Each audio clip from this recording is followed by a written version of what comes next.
Aujourd'hui, il me fait plaisir de vous parler un petit peu du CIQSS, des services et des ressources qui vous sont offerts et qu'on pourrait développer également pour essayer de mieux répondre à vos besoins et à vos attentes. Le plan de la présentation, donc une vraiment très courte introduction pour rappeler l'importance de l'accès aux données détaillées à des fins de recherche. Brève présentation du CICS, le survol des données accessibles, en essayant de mettre en lumière aussi le potentiel analytique de certaines des bases de données qui sont les plus utilisées pour la recherche finalement en santé publique. Puis, pour terminer, sur les défis, ils sont nombreux, qui restent à relever. Donc, l'introduction, je pense que l'importance premièrement, des données pour la recherche ne fait aucun doute. L'importance d'un type particulier de données qui sont les microdonnées détaillées, donc qui ont un caractère confidentiel pour le développement de la recherche. Je pense que c'est important de le rappeler et vous me permettrez d'utiliser deux citations finalement récentes. La première vient du statisticien en chef du Canada, Wayne Smith, donc le grand patron de Statistique Canada, un organisme producteur de données, qui date de février 2014 lors d'une conférence à la Commission de statistique des Nations unies. La seconde, beaucoup plus récente, de Rémi Quirion, donc un défenseur des intérêts des chercheurs au Québec, qui est le scientifique en chef, et qui est tiré d'un mémoire qu'il a déposé il y a moins de 2 semaines à la Commission des institutions démocratiques du Québec, qui est en train de revoir la loi sur l'accès à l'information et l'accès également aux données de recherche. Donc, première citation, « Les chercheurs dans le domaine des politiques estiment aujourd'hui que les données agrégées ne suffisent plus à leurs besoins, pas plus d'ailleurs que les fichiers de microdonnées à grande diffusion. Leurs analyses nécessitent plutôt un accès à des microdonnées confidentielles, non filtrées. Sans l'accès à ces données, à l'échelle nationale et internationale, une grande partie de la valeur potentielle de nos fonds de renseignement restera inexploitée et les chercheurs en politique seront tentés de déserter le système statistique national. » Moi, j'ai fort content de tomber sur cette citation-là parce que depuis 15 ans, depuis la création du CICS, qu'on négocie avec Statistique Canada l'accès à leurs données détaillées, leurs données confidentielles, on a l'impression qu'il n'y a pas toujours une très grande adhésion à ces principes-là. Et donc, là, de voir le statisticien en chef l'exprimer ainsi, c'était très réconfortant. Puis je pense que ça augure bien pour l'avenir. Deuxième citation de Rémi Quirion. Or, en recherche, il est souvent nécessaire d'obtenir un jeu de données contenant un nombre important de renseignements au sujet d'un individu, avec pour conséquence qu'il devient potentiellement identifiable. Bien souvent, l'accès à des renseignements de nature personnelle est absolument nécessaire pour mener à bien des projets de recherche. Les chercheurs ont besoin de microdonnées. Les chercheurs ont absolument besoin d'avoir accès aux données d'organismes publics pour mener des activités de recherche afin d'accroître le mieux-être des citoyens en répondant à des questions qui concernent la population du Québec. Je pense que souvent, on peut...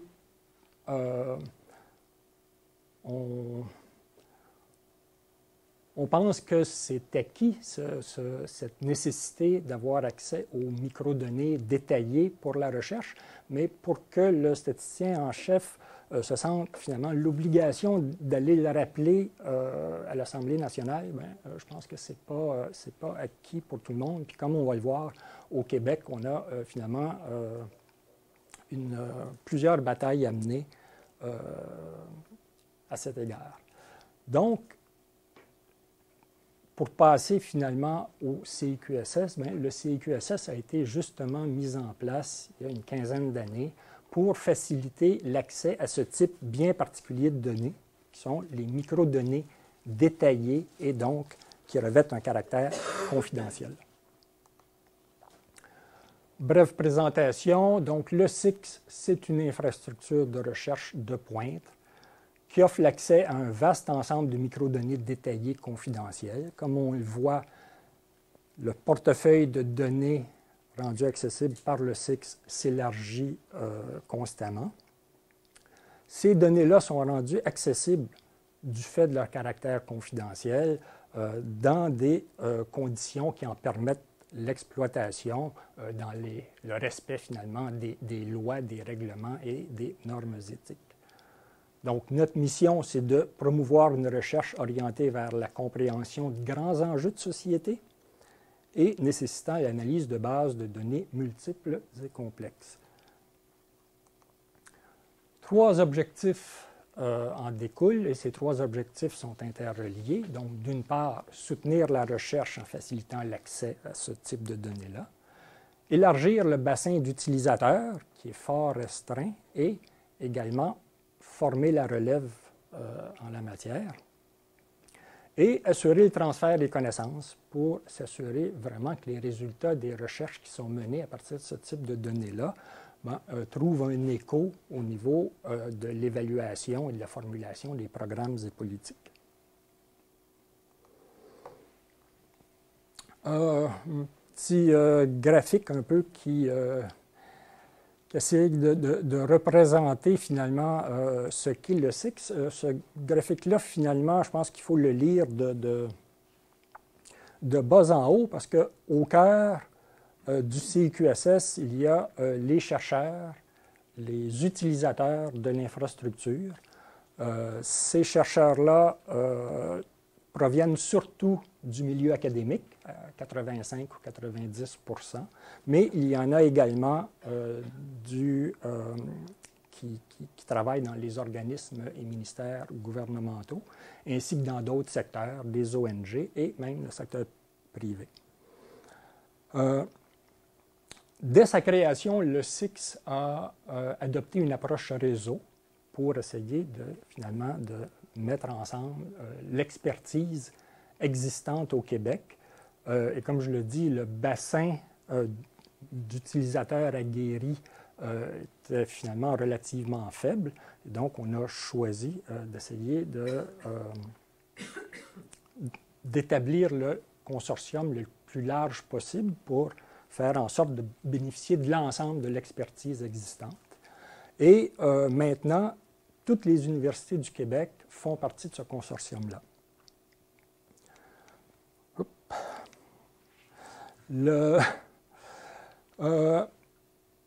Le SIX s'appuie sur 2 partenariats avec les instituts nationaux de statistique.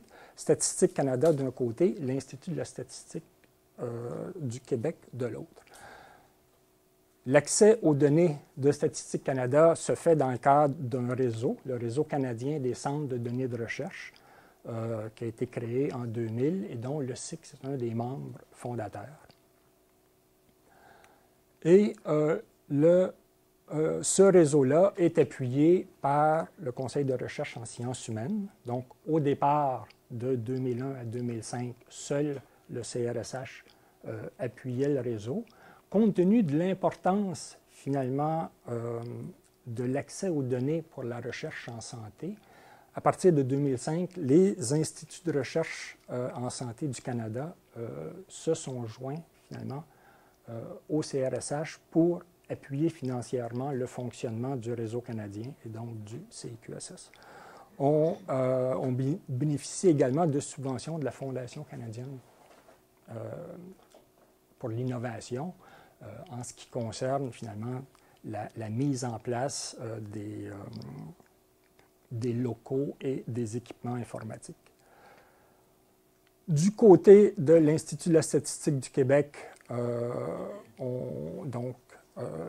le partenariat a été établi un petit peu plus tard, donc en 2005, et on bénéficie également d'un appui important des fonds de recherche du Québec. Donc, au départ, Jusqu'à 2014, seul le Fonds Société Culture nous appuyait, mais à partir de 2014, le Fonds de recherche en santé du Québec se sont également joints, reconnaissant l'importance de l'infrastructure d'accès aux données pour la recherche en santé.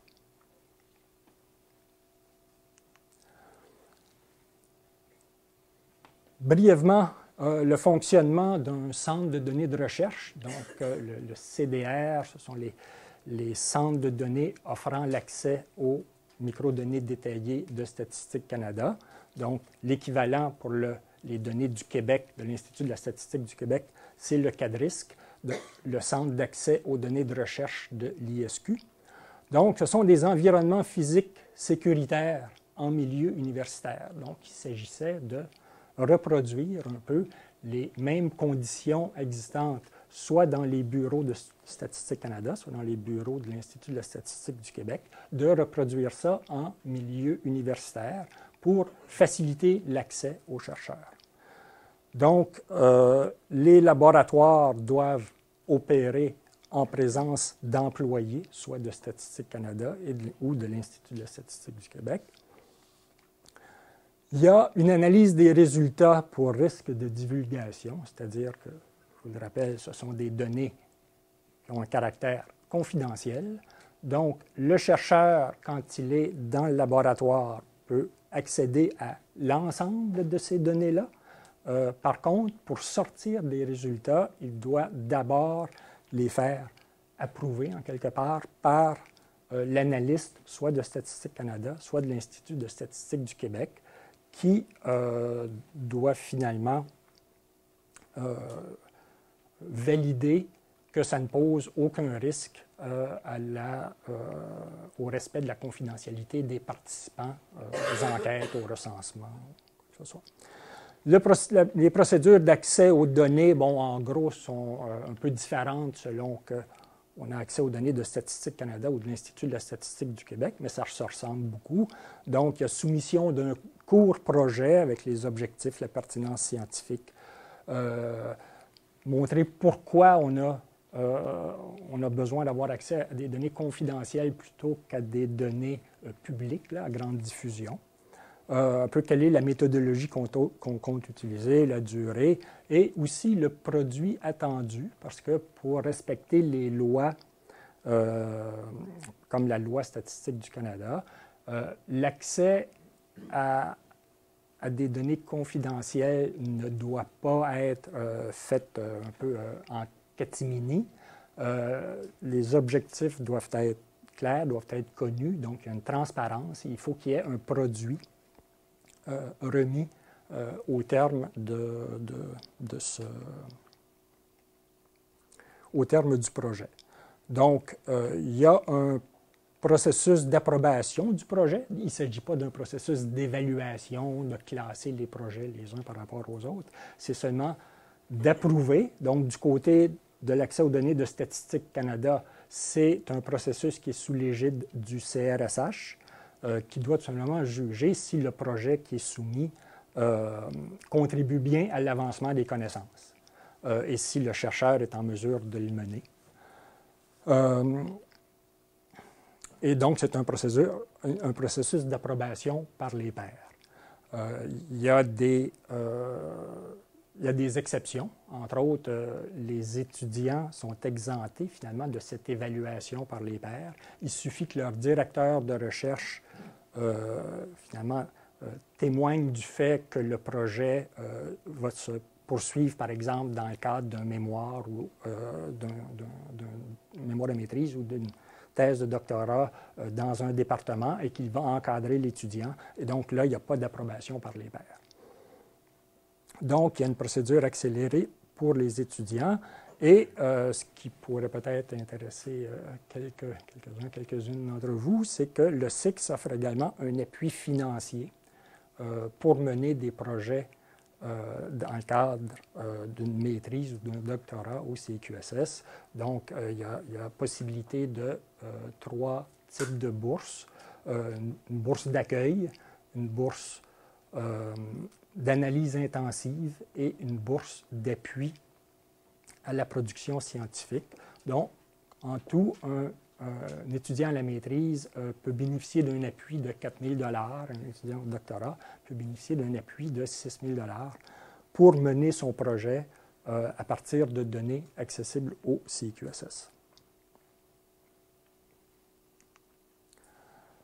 Le survol des données accessibles, donc je l'ai dit tout à l'heure, c'est un portefeuille de données qui s'élargit constamment, qui s'élargit premièrement des sources traditionnelles de données.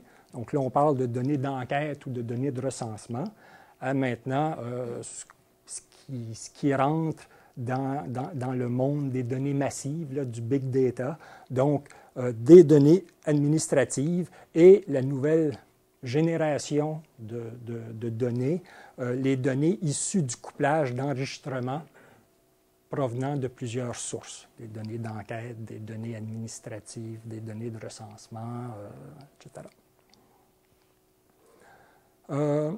Donc, les sources traditionnelles, bon, au début, il faut voir que le réseau canadien avait été mis en place pour donner l'accès uniquement aux enquêtes longitudinales, aux données d'enquête longitudinales.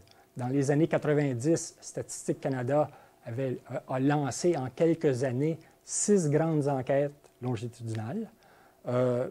Puis on s'est rendu compte que la façon de rendre accessibles les données de recherche aux chercheurs, c'est-à-dire la création de fichiers publics, ne fonctionnait pas pour des enquêtes longitudinales, c'est-à-dire qu'il fallait masquer trop d'informations et qu'on enlevait tout le potentiel analytique de ces données-là.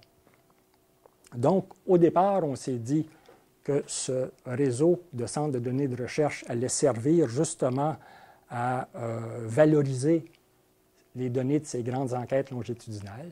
Mais vous connaissez les chercheurs, ils ne sont jamais vraiment satisfaits. Donc, on s'est dit oui, mais même pour les enquêtes, entre autres les enquêtes transversales pour lesquelles il existe des données publiques, la création de données publiques implique forcément qu'on soustrait une certaine quantité d'informations pour finalement éviter le risque de divulgation de l'identité des répondants, et que, ce faisant, bien, on entrave la réalisation de certains projets de recherche. Par exemple, moi, en tant que démographe, en démographie, on a souvent besoin de précision au niveau de l'âge. Dans les fichiers publics, ce qu'on va faire, c'est qu'on va agréger cette variable-là. On va former des groupes d'âge qui peuvent, à ce moment-là, rendre difficile ou impossible la réalisation de certaines recherches. Donc, même quand il existe, même pour les enquêtes pour lesquelles il existe des fichiers publics, bien, on rend accessibles les fichiers maîtres pour permettre la réalisation de ces recherches-là. Donc, au départ, il s'agissait de données d'enquête. On nous disait que jamais les données de recensement ne seraient accessibles dans les centres de données de recherche parce que c'est beaucoup trop sensible. Mais à partir de 2007, Statistique Canada, suite aux nombreuses pressions du milieu de la recherche, a décidé de rendre accessibles les fichiers des recensements. Et de la même façon que maintenant, on est passé finalement à l'arrivée de données administratives et de données issues donc de cette nouvelle génération de données issues du couplage d'enregistrement. Je vais passer en revue très rapidement certains des ensembles de données qui sont accessibles, davantage dans le domaine de la santé, en essayant de dire quelques mots sur le potentiel analytique. Mais je vais passer très rapidement, puis c'est sûr que je fais une très grande sélection des données qui sont accessibles. Donc, il y a les données de 9 grandes enquêtes longitudinales, dont, du côté de Statistique Canada, l'enquête nationale sur la santé de la population et l'enquête longitudinale nationale sur les enfants et les jeunes. Du côté de données collectées par l'Institut de la statistique du Québec, on a les données longitudinales de l'étude sur le développement des enfants du Québec, donc qui suit une cohorte d'enfants de la naissance, donc à partir de 1998, et cette enquête-là est toujours en cours. Oups, je vais revenir. Donc, un mot sur le potentiel analytique.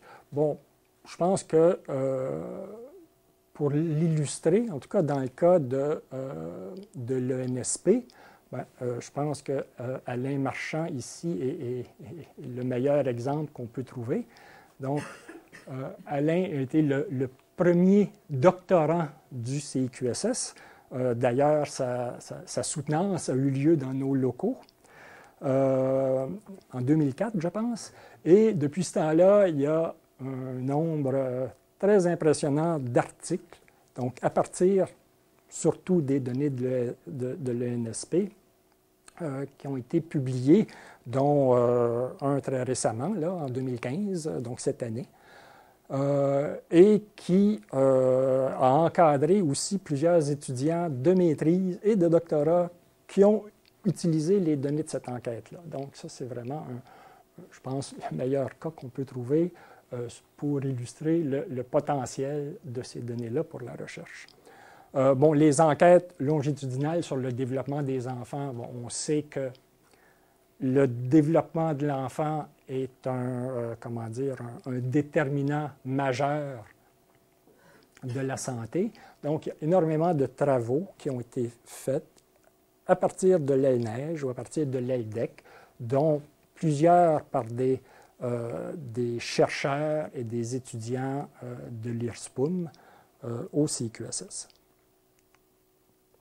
Au niveau des enquêtes transversales, bien là, il y en a vraiment des dizaines. Je mentionne des enquêtes issues d'un programme très important lancé par Statistique Canada en 2001. Donc, le programme d'enquête sur la santé dans les collectivités canadiennes, là, qui combine à la fois un volet général et des volets thématiques. Donc là, on parle d'enquêtes pour le volet général menées sur de très grands échantillons, 130 000 personnes à peu près, donc représentatifs au niveau des régions socio-sanitaires du pays, avec des volets thématiques, par exemple sur la santé mentale, sur la nutrition, sur le vieillissement, également avec des échantillons importants, on parle de 30 000 personnes. Donc, pour se convaincre encore là de l'utilité de ces données-là, il suffit de regarder, par exemple, le nombre de rapports produits par l'INSPQ qui s'appuient sur les données de l'ESCC.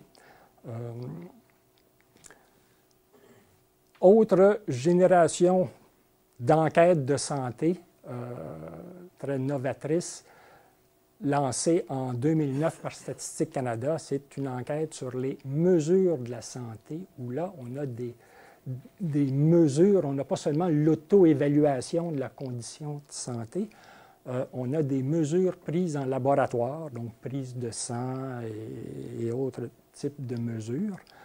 Donc, on a 3 cycles de données qui sont accessibles. Plusieurs projets en cours par des chercheurs de l'IRSPUM notamment, ou par des chercheurs du département faculté de nutrition, département de santé environnementale ici. Et je viens d'apprendre que, justement, le 20 octobre, Statistique Canada organise une espèce de, je ne sais pas si on peut dire, de présentation à Ottawa qui s'intitule « La statistique de la santé, comment les données de Statistique Canada influencent-elles la santé des Canadiens ?» et qui vise à mettre en lumière, finalement, justement, l'apport et le potentiel des données de l'ESCC. Et il y aura là, bon, en plus de représentants de Statistique Canada et de Santé Canada, il y a des chercheurs comme Doug Manuel, qui est à l'Université d'Ottawa, au département de médecine familiale, d'épidémiologie et de médecine sociale, et John McLaughlin, qui est à l'Université de Toronto, pour effectivement faire part de leur expérience à partir de l'utilisation de ces données-là. L'Institut de la statistique du Québec réalise depuis plusieurs années toute une série d'enquêtes sur la santé par exemple, au niveau sur le tabac, l'alcool, la drogue et le jeu chez les élèves du secondaire. Et là, donc, on a finalement 2004 des enquêtes, donc de 2004 à 2013. Donc, il y a une possibilité de dégager des tendances, de mesurer des évolutions. L'enquête sur la santé des jeunes du secondaire, l'enquête québécoise sur les conditions de travail, d'emploi et de santé et de sécurité du travail également, où Alain a été finalement associé à l'analyse de ces données-là. Donc, un petit échantillon des dizaines d'enquêtes transversales accessibles. Les données de recensement, donc les fichiers analytiques, là, on parle de 100% des formulaires détaillés, le fameux formulaire long que le gouvernement Harper a aboli. Donc, on a des fichiers analytiques de 1971 à 2006 et les données de l'ENM de 2011, ainsi qu'un échantillon de 20% du recensement de 2011, donc les 9 questions de ce qui reste du recensement, le recensement en cours ou le formulaire court. L'utilité de ces données, je pense que le meilleur exemple, c'est l'indice de défavorisation qui a été mis au point par Pampalon et qui est maintenant utilisé partout au Canada, a été finalement calculé à partir de ce type de données-là, donc les données des fichiers analytiques. Et alors qu'avant ça, on pouvait le mettre à jour quand arrivait un nouveau recensement très facilement, avec l'arrivée de l'ENM, les chercheurs de l'INSPQ travaillent depuis une année pour essayer de mettre à jour l'indice. Les données de fichiers administratifs qui s'ajoutent à la collection de données accessibles, donc les statistiques de l'État civil du Canada, puis qui proviennent d'ailleurs pour le Québec du registre des événements démographiques. Donc là, on parle du fichier des décès, des naissances, des morts de naissance. On a les données du registre canadien du cancer et on commence à avoir de plus en plus de données provenant de fichiers administratifs et dont, par exemple, les données de la base de données sur l'aide sociale en Ontario. Très récemment, le ministère des services sociaux et communautaires de l'Ontario a décidé de rendre accessible à travers le Canada les données sur l'utilisation des services d'assistance sociale, donc de rendre accessible aux chercheurs pour les aider finalement à améliorer la politique et les programmes d'aide sociale de l'Ontario. Et il y a de plus en plus de bases de données comme ça qui s'ajoutent. Citoyenneté Immigration Canada a annoncé il y a quelques années qu'il entendait mettre à la disposition des chercheurs dans le réseau canadien des centres de données de recherche tous les fichiers concernant les différentes catégories d'immigrés.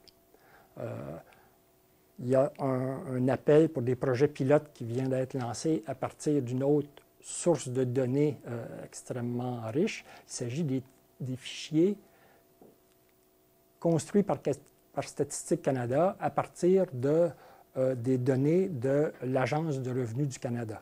Donc, à partir de 1982, on suit une cohorte d'individus à travers leur déclaration d'impôt. Donc, pour les gens qui s'intéressent à cette variable-là, qui est aussi très importante pour ce qui est de la santé de la population, bien, il s'agit d'une mine de données impressionnante.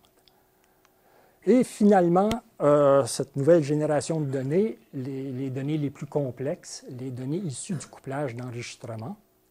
Donc, il y a une première base de données qui est accessible depuis cet été. Il s'agit de l'étude canadienne de suivi de la mortalité et de l'incidence du cancer. Donc là, Statistique Canada a couplé les enregistrements provenant à la fois des recensements, du registre canadien du cancer, de la base de données sur la mortalité. Il y a également des données sur l'impôt où on peut suivre les différentes résidences des individus. Puis, il y a là aussi des données environnementales sur la qualité de l'air dans ces différentes régions de résidence. Donc, une base de données extrêmement riche pour les études portant sur le cancer. Statistique Canada, vous le savez peut-être, qui depuis des années fait face à de très importantes coupures budgétaires de la part du gouvernement, a vu sa capacité finalement de réaliser des enquêtes, disons, fortement entravées, et qui a décidé de se tourner vers les données administratives et vers le couplage d'enregistrement pour fournir quand même des informations utiles à la recherche et a mis en place un environnement, ce qu'on appelle l'environnement pour le couplage d'enregistrement du domaine social. Et donc, il s'agit de rendre possible la création de grands ensembles de données qui seraient issus du couplage des données d'enquête, les ESCC, le NSP, les données de recensement, les données d'impôt, donc l'Agence de revenus du Canada, les données d'immigration, les données du registre du cancer, et également, et ça c'est nouveau, puis ça ouvre vraiment des perspectives incroyables, les données sur les hospitalisations. Donc, l'équivalent du système des données de Medeco ici au Québec. Donc, ces données-là seraient également appariées aux autres sources pour toutes les provinces, sauf le Québec. Donc, on va y revenir dans les défis à relever. Par le biais de l'ISQ, les chercheurs ont accès par le biais du SIX à des données couplées comme ça, mais en raison du cadre réglementaire particulier du Québec et qui explique l'intervention du scientifique en chef, c'est beaucoup plus complexe. Il y a des coûts importants qui sont associés et il y a des coûts, il y a des délais aussi, et tout se fait au cas par cas, donc projet par projet, et il faut tout détruire une fois le projet complété. Donc, il n'y a pas d'expertise accumulée ou construite. Donc, rapidement, parce que le temps file, les défis à relever, en facilitant l'accès aux microdonnées détaillées des instituts de statistique, je pense que le SIX a contribué à la formation de la relève et au dynamisme de la recherche au Québec. Donc, il y a plus de 1000 projets qui ont démarré au CIQSS. Il y en a 600 qui ont été complétés. Plus de, 170 mémoires de maîtrise, 75 thèses de doctorat. Il y a plus de 1200 chercheurs qui ont été impliqués dans ces projets-là. Donc, je pense que le SIX, à cet égard, a quand même poursuivait avec succès son premier objectif, d'appuyer la recherche et également de former la relève. Par contre, avec l'arrivée de nouvelles données, les données administratives, les données complexes issues du couplage d'enregistrement, il y a des défis importants qui se posent parce que l'accès à ce type de données-là est plus complexe et plus contraignant au Québec qu'ailleurs au Canada. Et je vous invite à lire vraiment le mémoire du scientifique en chef qui plaide vraiment pour permettre aux chercheurs du Québec, finalement, d'avoir les mêmes avantages que leurs collègues des autres provinces et de pouvoir contribuer à la formulation et à l'élaboration de programmes et de politiques, finalement, les mieux pensés.